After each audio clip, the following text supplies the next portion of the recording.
नमो नमः। अहमस्मि डॉक्टर शुभेन्दु पाठक, अंशकालिक सहायक प्राचार्य दर्शन, पूर्णिमा राम प्रताप संस्कृत महाविद्यालय बेगनी, दरभंगा। प्रियांशु छात्र, इससे पूर्व की कक्षा में हमने आप लोगों को प्रलय के संबंध में बतलाए हुए थे और उसी के संदर्भ में आज कर्णस्य निष्कृष्ट लक्षण के अंतर्गत प्रलय के संबंध में, प्रलय का दूसरा भाग के संबंध में कहने का प्रयास कर रहा हूं।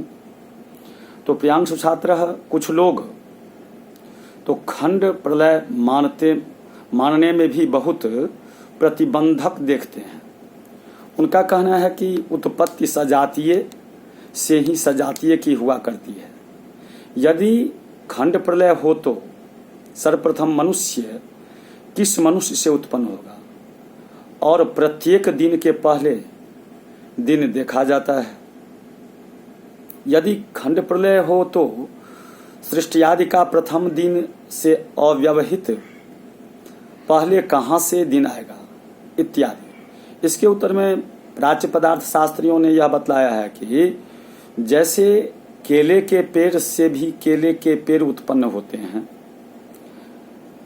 और कभी वनाग्नि दग्ध नेत्र बीज से भी उत्पन्न हो जाते हैं, कभी तो चौराई के बीजों से चौराई साग की उत्पत्ति होती है और कभी चावल को धो कर फेंके गए पानी से मिले हुए कण से उसकी उत्पत्ति हो जाती है। उसी प्रकार अभी मनुष्य से मनुष्य, पशु से पशु, इस प्रकार से उत्पत्ति होने पर भी खंड प्रलय के बाद प्रथम मनुष्य की उत्पत्ति ईश्वर की इच्छा मात्र से हो जाएगी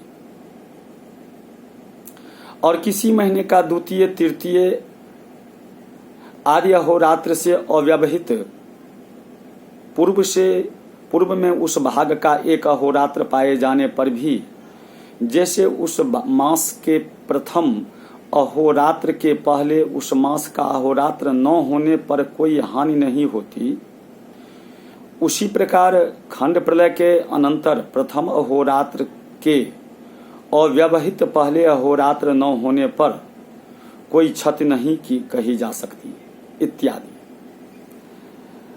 जो लोग विकासवादी हैं उनके मत में भी प्रलय नहीं हो सकता, क्योंकि मनुष्य कुछ भी करता रहे उसका पतन जब नहीं हो सकता, विकास ही होगा, फिर अशेष प्राणियों का विनाश क्यों हो जाएगा एवं उनके उपभोगों के साधन अकस्मात क्यों नष्ट हो जाएंगे। जो लोग छोटा पतन स्वीकार नहीं करते वे लोग सर्वाधिक पतन रूप प्रलय भला कैसे मान सकते। परंतु इन विकासवादियों से पूछना चाहिए कि जब मनुष्य का पतन नहीं हो सकता तो वे मरते आखिर क्यों? क्या मरना पतन नहीं है? यदि नहीं तो सभी लोग उससे डरते हैं क्यों? सभी लोग उसे चाहते हैं क्यों नहीं? मनुष्य की बात क्या, पैदा होने वाली वस्तु मात्र का विनाश देखा जाता है। अब देखा जाता है क्या वह उन पदार्थों के पतन की पराकाष्ठा नहीं है। साथ ही जबकि अनादिकाल से विकास ही होता आ रहा है तो आज भी इतने प्राणी दुखी क्यों पाए जाते हैं? क्या मलमूत्र के कीटाणु भी विकास प्राप्त जीवों के भीतर ही है? क्या विकासवादी उन्हें भी सुखी विकासी जीव समझते हैं? कभी नहीं। फिर यह सिद्धांत कैसे संगत या हृदयंगत हो सकता है?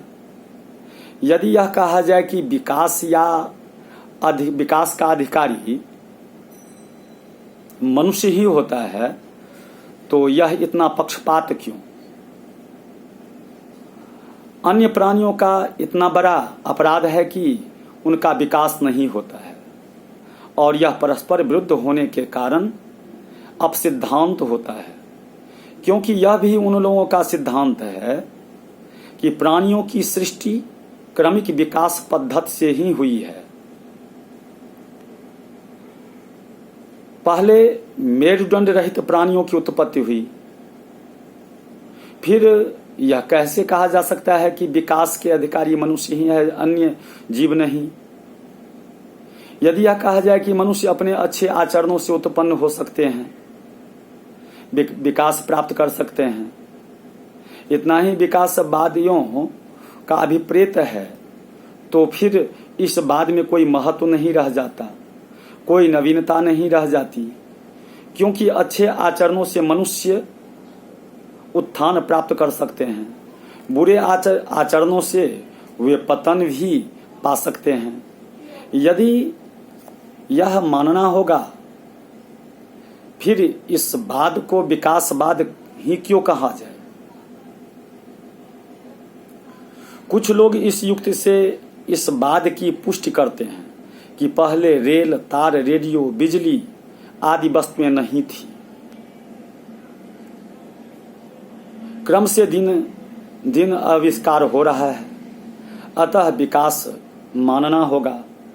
परंतु यह निर्णय कैसे किया जा सकता है कि अनादि संसार में आज तक कभी ये पदार्थ नहीं हुए थे,